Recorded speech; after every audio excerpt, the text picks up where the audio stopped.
இன்னைக்கு பார்த்தீங்கன்னா, உலக அளவில் மிகப்பெரிய ஒரு மாறுதல் நடக்கிற காலகட்டம். அதில் உங்களுக்கு பாதிக்கின்ற, உங்களுக்கு நல்லது செய்கின்ற சூழ்நிலை. ராகு, கேது கிரகங்கள் உங்களுக்கு யோகத்தை கொடுத்த மாறி மாறி வரும். 15 நாள் தப்பிச்சு வரும், 15 நாள் மாட்டிக்கும். இதில் என்னென்னா, சார் ஒரு குறிப்பிட்ட விஷயத்தில் ஃபோக்கஸ்டாக இருக்காங்க, ஜெயிச்சுட்டு எப்படிங்க டாக்டர், ஆனால் அவங்க பிஸ்னஸ் பார்த்திங்கன்னா பெரிய லெவல் பண்ணுறாங்க. அவங்களே ஹாஸ்பிட்டல் கட்டி மேனேஜ்மெண்ட் ஸ்கில் அந்த லேடி கொண்டு ஹஸ்பண்ட் செய்கிறத அதை கொண்டு மேனேஜ் பண்ணிக்கிறாங்க. அது கூட மாறும் ஒரு சிலருக்கு. இந்த மாதிரி மாற நிறைய இளைஞர்கள் 32, 33 வயசு இருக்கிறவங்களுக்கு ப்ராப்ளம்ங்கிறாங்க. ப்ரெஷருங்கிறீங்க.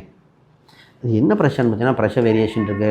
டாக்டரே பயப்படுற. இப்போ இந்த வயசுலேயே மருந்து கூட எத்தனை வருஷம் வரைக்கும் மருந்து சாப்பிடுவீங்க? லைட்டாக சுகர் இருக்கிற மாதிரி இருக்குண்ணா ஃபஸ்ட்டு அவர் சொல்கிறார், ஃபுட் கண்ட்ரோல் பண்ணுங்கள், உணவு பழக்கத்தை மாற்றுங்கன்னு எல்லாம் சொல்கிறாங்க. இல்லை லோன் வேறு போட்டு வச்சுருக்காங்க. அப்போ தான் பயம், உடம்பு சரியில்லை, லோன் போட்டிருக்குங்க. இப்போ இந்த ராகுக்கு எதுவும் அச்சு வரும்போது இந்த லைஃப்.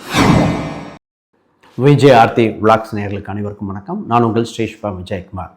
இன்றைக்கி பார்த்தீங்கன்னா, உலக அளவில் மிகப்பெரிய ஒரு மாறுதல் நடக்கிற காலகட்டம். அதில் உங்களுக்கு பாதிக்கின்ற, உங்களுக்கு நல்லது செய்கின்ற சூழ்நிலை. ராகு, கேது கிரகங்கள் உங்களுக்கு யோகத்தை கொடுத்தா எப்படி இருக்கும்? அதனால் பாதகத்தை கொடுத்த கிரகங்கள் யோகத்தை கொடுத்தா, ராகு கேது என்ற அச்சுக்குள் அனைத்து கிரகமும் அடைபடுகின்றன. இது காலசர்ப்ப தோஷம்னு சொல்கிறதா, யோகான்னு சொல்கிறதா, உங்கள் லக்னம் இப்படி வந்தால் எப்படி இருக்கும்? அப்போ சந்திரன் முதல் அனைத்து கிரகங்கள், குறிப்பாக சந்திரன் மட்டும் மாறி மாறி வரும். 15 நாள் தப்பிச்சு வரும், 15 நாள் மாட்டிக்கும். இதில் என்னென்னா, சார் ஒரு குறிப்பிட்ட விஷயத்தில் ஃபோக்கஸ்டாக இருக்காங்க, ஜெயித்துக்கிட்டே இருப்பாங்க. சிம்மம் டிஃபால்ட்டாகவே ஃபோக்கஸ்டாக இருப்பீங்க, ஜெயிக்கணும், தைரியம் உண்டு, திருப்பி முயற்சிக்கக்கூடிய ராசிகள். இந்த ராசிக்கு செய்ய அற்புதத்தை பற்றி பார்ப்போம். ரைட், முதல்ல புதுசாக பார்க்குறவங்க சப்ஸ்கிரைப் பண்ணிக்கோங்க. கேள்விகள் சந்தேகம்னா பார்த்துட்டு கமெண்ட் பண்ணுங்கள். சிம்மம் நிர்வாகத்திறன் உண்டு. குடும்பத்தில் ஒரு சிம்ம ராசி இருந்தால் குடும்பம் தலை தோங்கும். இது சூப்பர் பலன். ஏன் அப்படின்னா, சிம்மம்னா சூரியன் குறிக்கும். சூரியன் என்ற ஒரு கிரகம் தான் மற்ற அனைத்து பிளானட்டுக்கும், அனைத்து கிரகத்துக்கும் ஒளியை வீசி பிரதிபலிக்க வைக்கின்றன. குடும்பத்தை தாங்கிறது சிம்ம ராசிங்க. குடும்பத்தில் கடைசி பையனாக இருக்கலாம், கடைசி பொண்ணாக இருக்கலாம். டக்குன்னு பார்த்தீங்கன்னா சிம்மத்துக்கு முன்னாடி நிற்கும். சிம்ம ராசி சிம்ம லக்னமும் முன்னாடி வந்து பார்க்க, அந்த அவசரத்துக்கு டக்குன்னு கால் சிம்ம ராசிக்கு வரலாம். அவங்க சொல்கிற ஒரு பாயிண்ட் ஒன்று அவங்களே ஹெல்ப் பண்ணுவாங்க. அவங்க சொல்கிற டைரக்ட் பண்ணுற ஒருத்தங்க தான் உங்களுக்கு உதவி கிடச்சோம். சிம்மம் லாப நோக்கமான பேச்சு, இப்போ சாதிக்கக்கூடியது. இந்த ராசிக்கு இப்போ தான் சொல்லுவாங்க, அஷ்டமச்சனி இருக்கே. அஷ்டமச்சனி இருந்தாலும் இப்பொழுது அந்த ராகு கேதுவின் வலிமை அதிகரிக்கும் காலகட்டத்தில் நிறைய மாறுதல் உண்டு. அதை பற்றி பார்ப்போம். முதல்ல இந்த காலகட்டத்தில் பார்த்தீங்கன்னா, ராகு உங்கள் ராசிக்கு 7ஆம் இடத்தில் ராகுவாக இருந்து கேது இருக்குது. முதல்ல புது மொழிகள், புது உறவுகள், புது விஷயத்தில் கற்றுக்கொள்ள வாய்ப்பு வருது. சினிமா, மீடியா, இந்த விஷயத்துக்கு வாய்ப்பு அதிகம். முதல்ல புதுசாக ஒரு விஷயம் உங்கள் லைஃப்பில் நடக்குது. இத்தனை நாளாக இது நினைக்கவே இல்லை, திடீர்னு வந்தது. தொழில் ரீதியாக இருக்கலாம், குடும்ப ரீதியாக இருக்கலாம், பயணங்கள் ரீதியாக, நினைக்காதது ஒன்றை, அதாவது எதிர்பாராத ஒன்றை எதிர்பார்க்க போகிறீர்கள். ஒரு சிலர் சொன்னேன், சாதாரணமாக திடீர்னு அவருக்கு ஒரு வாய்ப்பு டையப் போட்டு பண்ணுறதுக்கு. அவர் சொன்னார், அதாவது அந்த கம்பெனியை வரவங்க எடுத்துக்கிட்டு திருப்பி அந்த போஸ்டிங், மேனேஜ்மெண்ட் போஸ்டிங் போட்டு இன்வெஸ்ட்மெண்ட் பண்ணி இவருக்கு சம்பளம் கொடுக்குற மாதிரி. இவர் சொல்கிற சம்பளமே இவர் மாதம் எடுத்த லாபமாக இல்லை. ஏன்னா இவர் அந்த இதில் எக்ஸ்பீரியன்ஸ், அந்த எக்ஸ்பீரியன்ஸ் பண்ணாங்க. சம்பளமும் ஒரு பர்சன்டேஜும் பேசுவோம்.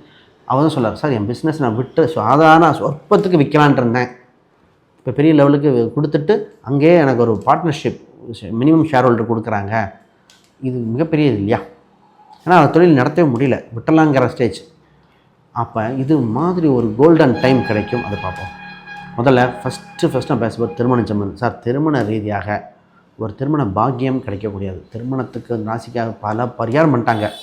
ராகு கேது பண்ணியாச்சு, திருமண பேச்சுவார்த்தைகள் நடக்கிற மாதிரி நடந்து, திருமணத்தில் ஒரு அவமானங்கள், நாங்கள் சொல்கிறது அவங்களுக்கு புரிய மாட்டேது, அவங்க சொல்கிறது எனக்கு புரிய மாட்டேதுங்கிறது. திருமணத்தில் இந்த ராசி ஏன்டா கல்யாணத்தை ஃபிக்ஸ் பண்ணுறோங்கிற அளவுக்கு இருக்குது. சம்பந்தி பொறுத்தன்னு பார்ப்போம். சிம்ம ராசி அவங்களோட அம்மா அப்பாவுக்கும் ரெஸ்பெக்ட் ரொம்ப கம்மியாக இருந்தது. நாங்கள் ஒன்று சொல்கிறோம், அவங்க ஒன்று சொல்கிறாங்க. பேச்சுவார்த்தை வரைக்கும் போய் நின்ற பல பேர் புதுசாக திருமணம் சம்மந்தப்பட்டது பார்க்குறீங்க இல்லையா? இப்போ தான் உங்களுக்கு அப்பாடா இத்தனை நாள் இருந்தது இப்போ மாறுதுங்க, இப்போ தாங்க நல்லா இருக்குங்க, இப்போ தாங்க நினச்ச மாதிரி இருக்குது அப்படிங்கிற மாதிரி. இப்போ திருமணத்தை ப்ராசஸ் பண்ணலாம். திருமணத்தை ஒன்று பார்க்கலாம், கோயில்லையா மண்டபத்துலையா, ஆண் ஊர்லையா பெண் ஊர்லையா, என்ன மாதிரி பரிகாரங்கள் தேவை, இது பண்ணிவிட்டு பண்ணுங்கள். மனதுக்கு பிடித்த வரனாக இருக்கும். ஒரு சிலருக்கு ஒரே சேம் ஃபீல்டு வராது. ஒருத்தவங்க பார்த்திங்கன்னா அவர் டாக்டராக இருக்கார், அவருக்கு டாக்டர் மனைவி வரல. அவருக்கு பார்த்திங்கன்னா ஒரு பிஸ்னஸ் சம்மந்தப்பட்ட வந்தாங்க. அவங்க சொன்னாங்க, எப்படிங்க டாக்டர், ஆனால் அவங்க பிஸ்னஸ் பார்த்திங்கன்னா பெரிய லெவல் பண்ணுறாங்க. அவங்களே ஹாஸ்பிட்டல் கட்டி மேனேஜ்மெண்ட் ஸ்கில் அந்த லேடி கொண்டு ஹஸ்பண்ட் செய்கிறத அதை கொண்டு மேனேஜ் பண்ணிக்கிறாங்க. அது கூட மாறும் ஒரு சிலருக்கு. இந்த மாதிரி மாறவும் வாய்ப்பு உண்டுங்க. திருமணத்தை ப்ராசஸ் பண்ணிக்கோங்க. சரி, அடுத்து வருவோம். சார், மாணவர்கள் கல்வி ரீதியாக மிகப்பெரிய குழப்பம். என்ன சப்ஜெக்ட் எடுக்கலாம்? இப்போயே மேனேஜ்மெண்ட் சேர்த்துடலாமா, இல்லை இன்ஜினியரிங் வெயிட் பண்ணலாமா, வெளிநாட்டுக்கு அனுப்பலாமா, இல்லை ஆர்ட்ஸ் சேர்த்துடலாமா, அவன் பார்த்திங்கன்னா சினிமா சம்மந்தப்பட்டதுங்கிறான், விஷுவல் கம்யூனிகேஷனுங்கிறான். இது எப்படி செட் ஆகும்? பின்னாடி வாழ்க்கை இருக்குமா? இதுலேயே கம்ப்யூட்டர் சயின்ஸ்னு சொல்லிட்டு அதில் டவுட் வந்துடும்.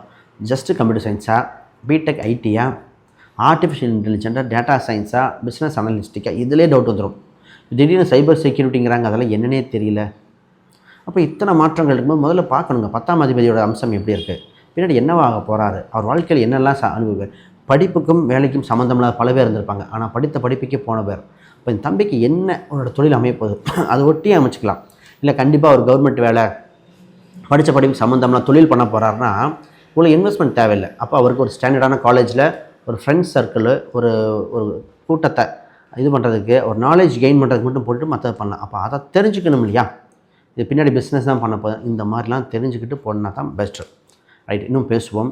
இன்னும் தொழில் ரீதியாக, வேலை ரீதியாக, ஹெல்த் ரீதியாக. ஹெல்த்தை பற்றி இந்த ராசிக்கு ரொம்ப பார்க்க வேண்டியதாக இருக்குது.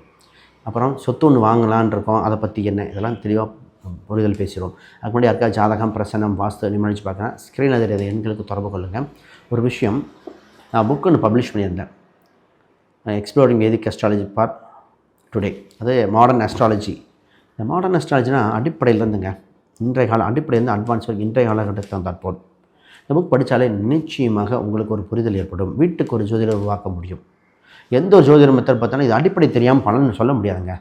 ஓ இதுதானா இதுதான் அப்படி புரிதல் ஏற்படுதுன்னா ஜோதிட மெத்தடு தெரிஞ்சால் தான் பண்ண முடியும். இது அமேசான், ஃப்ளிப்கார்ட், கூகுள் இருக்குது, செக் பண்ணி பாருங்கள். நிறைய ஜோதிட குருமார்கள் இந்த புத்தகத்தை ரெஃபர் பண்ணியிருக்காங்கிறது மாற்று கருத்தில். இப்போ இந்த ராசிக்கு சார் வேலை சம்மந்தப்பட்டதில் பார்த்திங்கன்னா நிறைய பேருக்கு வேலை இல்லாமல் தத்தளித்து இருந்தீர்கள். வேலையில் மாதம் பண்ணால் ரொம்ப டைட்டாக இருக்குது, நைட் டியூட்டி பார்க்குற மாதிரிலாம் இருக்குது. காலையில் ஆரம்பித்து நைட்டு வரைக்குங்க, என்னப்பா அது ஸ்ட்ரெஸ் தான் மிச்சங்கிற மாதிரி இருந்தது. அதாவது ட்ரெஸ்ஸு கூட நல்ல ட்ரெஸ்ஸு போட கூட நேரம் இல்லை. காலையில் லேப்டாப் உட்காந்து ஒர்க் ஃப்ரம் ஹோம் இருக்கிறவங்களாம், வீட்டில் இருந்தாலும் இப்படி தான் இருக்குது, வெளியே போனாலும் இப்படி தான் இருக்குது, ஒரு ஃபங்க்ஷனுக்கு போக முடியல. இப்போ வேலை ரீதியாக இவ்வளோ ப்ரெஷர் இருக்கிற காலகட்டத்தில் அப்படியே மாறும். உங்கள் கண்ட்ரோல் உங்கள் கட்டுக்குள்ளே வந்துடும். அப்பாடா கொஞ்சம் இதாக இருக்குங்க, கொஞ்சம் சொந்த பந்தத்தை பேச முடியுது, கொஞ்சம் ஹெல்த்தை கான்சியஸ் பண்ண முடியுது. ஏன் ஹெல்த்து சொல்கிறேன், இந்த ராசி ஹெல்த்து சம்மந்தப்பட்டது நிறைய விட்டுருச்சு. ஹெல்த்தை பார்க்கணும். நிறைய இளைஞர்கள் 32, 33 வயசு இருக்கிறவங்களுக்கு ப்ராப்ளம்ங்கிறாங்க, ப்ரெஷருங்கிறீங்க. இது என்ன ப்ரெஷர்னு பார்த்தீங்கன்னா ப்ரெஷர் வேரியேஷன் இருக்குது. டாக்டரே பயப்படுற. இப்போ இந்த வயசுலேயே மருந்து கூட எத்தனை வருஷம் வரைக்கும் மருந்து சாப்பிடுவீங்க? லைட்டாக சுகர் இருக்கிற மாதிரி இருக்குண்ணா ஃபஸ்ட்டு அவர் சொல்கிறேன், ஃபுட்டு கண்ட்ரோல் பண்ணுங்கள், உணவு பழக்கத்தை மாற்றுங்கன்னு எல்லாம் சொல்கிறாங்க. இல்லை லோன் வேறு போட்டு வச்சுருக்காங்க, அப்போ தான் பயம், உடம்பு சரியில்லை லோன் போட்டிருக்குங்க. இப்போ இந்த ராகுக்கு அச்சு வரும்போது இந்த லைஃப்பில் ஒரு டேர்னிங் பாயிண்ட் புரிதல் ஏற்பட்டு தேவை எது, ஆசை எது, இதை புரிஞ்சுக்கிட்டு நடக்க போகிறீங்க. Super sir. நண்பன் யார், எதிரியான்னு உணர்ந்து போகிறீங்க. பிஸ்னஸ் சம்மந்தப்பட்டதாங்க சூப்பரான காலகட்டம். உங்கள் ராசிக்கு இந்த காலகட்டத்தில் சுக்கிரன் வேறு உச்சம் பெறும், 10ஆம் அதிபதி உச்சம் பெறும் காலகட்டம். உங்கள் ராசிக்கு 3ஆம் அதிபதி தொழிலில் ஒரு அப்லிஃப்ட் பண்ணுறது, திடீர் அதிர்ஷ்டம், திடீர் யோகங்கள் வருகிற காலகட்டங்கள். அஷ்டமச்சனியே இல்லாத மாதிரி உங்களுக்கு ஹாப்பியஸ்ட் நியூஸை வரப்போகுது. கமிஷன் வகையில் வருமானங்கள், சின்ன சின்ன ரியல் எஸ்டேட் பண்ணிட்டு தான் கிடைக்குது. சினிமா துறைகள் இருக்கும், கிடைக்கக்கூடிய அம்சங்கள் உண்டு. சார் எடிட்டராக இருக்கேன், டெக்னீஷியனாக இருக்கேன், கலைத்துறையில் இருக்கேன், மீடியாவில் இருக்கேன், அற்புதம் இருக்கும். நிறைய பேங்கிங் செக்டரில் இருக்கிறவங்களுக்குலாம் பார்த்திங்கன்னா அரசியல் சம்மந்தப்பட்ட போகலாமா, பேங்கிங் செக்டர் நல்லாயிருக்கும், அரசியல் சம்மந்தப்பட்ட போகலாமாங்கிற நிறைய பேருக்கு எண்ணம் வந்துருச்சு. பட் ஒன்று பார்க்கணும், உங்களுக்கு பிராப்தம் உண்மையாகவே இருக்கா, அரசியல் முன்னிலை நிற்கணுமா பின்னிலை நிற்கணுமா, கவர்மெண்ட் கான்ட்ராக்ட் மட்டும் எடுத்துகிட்டு நில்லுங்கன்னு சொல்லுவோம். இதெல்லாம் பார்த்து பண்ண வேண்டிய காலகட்டம். ஃபஸ்ட்டு மனுஷனுக்கு உங்களுக்கு இந்த கம்ப்ளீட் லைஃப் சேஞ்சிங் மூமெண்ட். இத்தனை நாளாக ஒன்றுமே இல்லாதவங்க அப்படியே தூக்கி அப்லிஃப்ட் பண்ண போகுது. இத்தனை நாள் ராஜா மாதிரி வாழ்ந்துட்டாங்க சார், கவனமாக இருங்க, என்னோட ஒரு ஜோதிடம் பார்த்து என்ன கேர்ஃபுல் பண்ணிக்கோங்க. இந்த காலகட்டத்தில் ஒரு மிகப்பெரிய டிரான்சிஷன் நடக்க போகுது இந்த ராசிக்கு. அப்போ இது ரொம்ப ரொம்ப முக்கியமான காலகட்டங்கள். ஹெல்த்தெல்லாம் பார்க்க வேண்டிய காலகட்டம். ரைட், வேறு கேள்விகள் சந்தேகம் கமெண்ட் பண்ணுங்கள். புதுசாக பார்க்குறவங்க சப்ஸ்கிரைப் பண்ணிக்கோங்க. ஜோதிடம் பார்க்கணும் ஸ்கில் தெரியும் எண்களுக்கு தொடர்பு கொள்ளுங்கள். அனைவருக்கும் வணக்கம், வாழ்த்துக்கள்.